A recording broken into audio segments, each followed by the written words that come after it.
Hello बच्चों, आज की क्लास में हम डिस्कस कर रहे हैं हमारी कक्षा 10 की विषय गणित की वर्कशीट संख्या 42 और आज की दिनांक है 9 अक्टूबर 2020। आज हम जो डिस्कस कर रहे हैं वो है टॉपिक वृत्त की स्पर्श रेखा, यानी ऐसी रेखा जो वृत्त को स्पर्श करती है, छूती है, यानी टच करती है। तो अब वृत्त के बारे में हम छोटी क्लासेस से पढ़ते आ रहे हैं। वृत्त में एक हमारी त्रिज्या होती है, एक केंद्र होता है और त्रिज्या का 2 गुना होता है हमारा व्यास। ये सब चीज़ों की जानकारी हमें पहले से ही है। तो अब याद कीजिए और बताइए, यानी हमने जो पहले पढ़ रखा है उसके बेस पर सबसे पहले हम ये क्वेश्चंस के आंसर देंगे। दिए गए चित्र में रेखाखंड CD को क्या कहते हैं? अब ये है हमारा रेखाखंड CD जो वृत्त को 2 बिंदुओं पर क्या कर रहा है? टच कर रहा है। तो ये होता है हमारा वृत्त की जीवा। क्या बोलते हैं हम इसे? जीवा। वृत्त की त्रिज्या, केंद्र और चाप वृत्त के अंतर्भाग या बहिर्भाग में स्थित होते हैं। कहाँ स्थित होते हैं?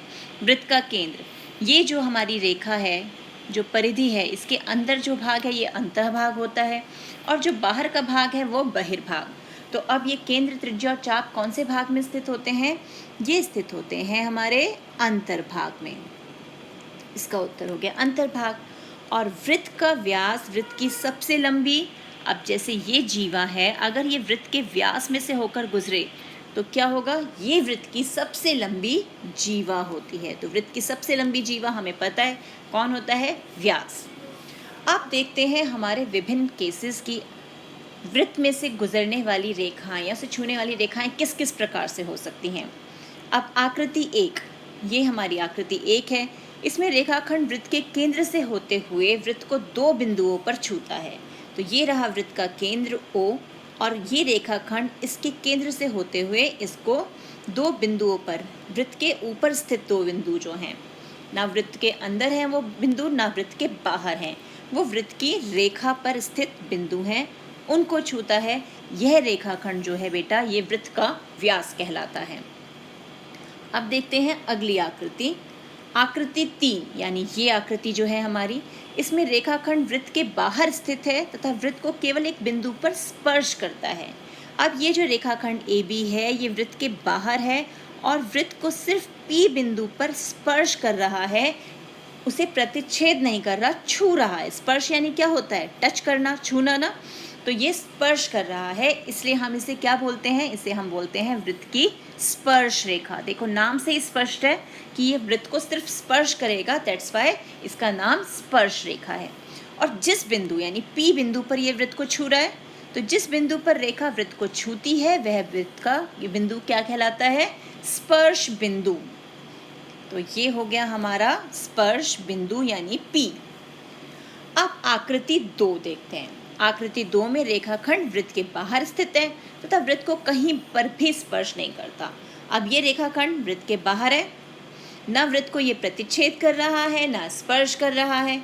ये हो गया हमारा एक और केस।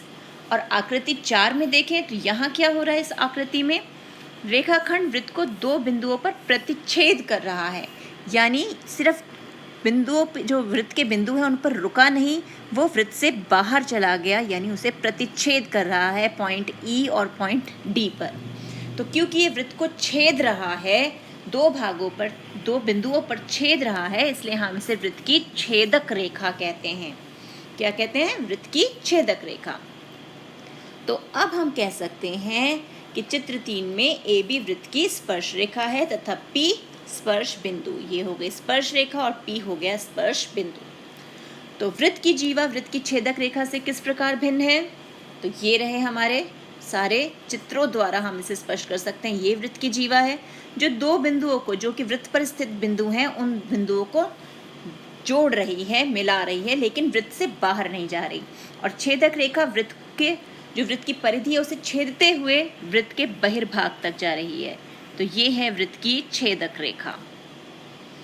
ठीक है, अब देखते हैं आगे क्या है। आगे है वृत्त की जीवा, छेदक रेखा तथा स्पर्श रेखा में तुलना, यानी हम उसे अंतर भी कह सकते हैं और तुलना भी कह सकते हैं।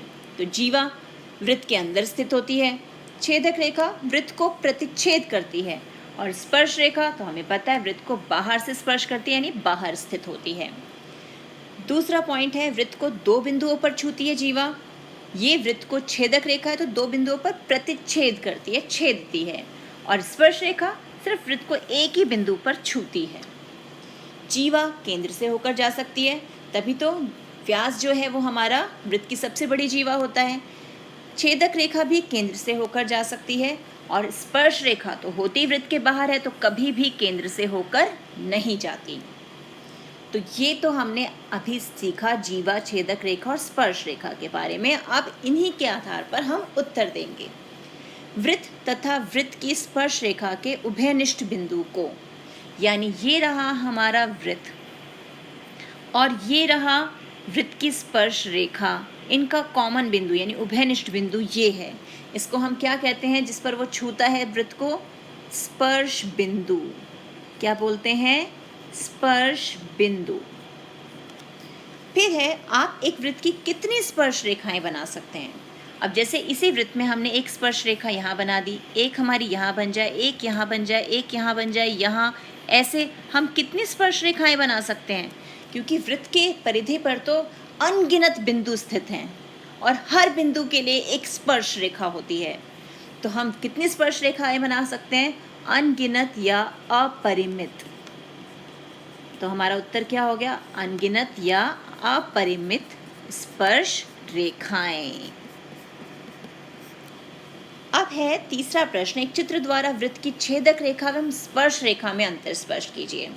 तो हमें तो पता ही है, ये रहा हमारा चित्र, ये है हमारा केंद्र O मान लेते हैं, ये है वृत्त की छेदक रेखा जो इसे छेदते हुए बाहर तक जा रही है, और स्पर्श रेखा जो वृत्त को एक बिंदु पर स्पर्श कर रही है, ये हो गई वृत्त की स्पर्श रेखा।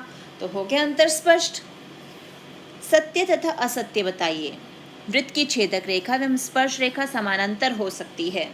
तो यहाँ तो हमें क्लियर दिख रहा है, ये रही छेदक रेखा और ये रही स्पर्श रेखा, तो इस चित्र में ही देखें तो ये समांतर हो सकती है ना, तो ये हो गया हमारा सत्य। तो ये कथन क्या है हमारा? सत्य।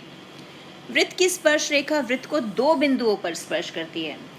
तो हमने क्या सीखा कि वृत्त की स्पर्श रेखा वृत्त को एक बिंदु पर स्पर्श करती है, जिसे हम स्पर्श बिंदु कहते हैं। तो ये कथन क्या हो गया? असत्य। तो आज की वीडियो में हमने सीखा कि वृत्त की जीवा क्या होती है, छेदक रेखा क्या होती है और स्पर्श रेखा तथा उनके गुण क्या हैं।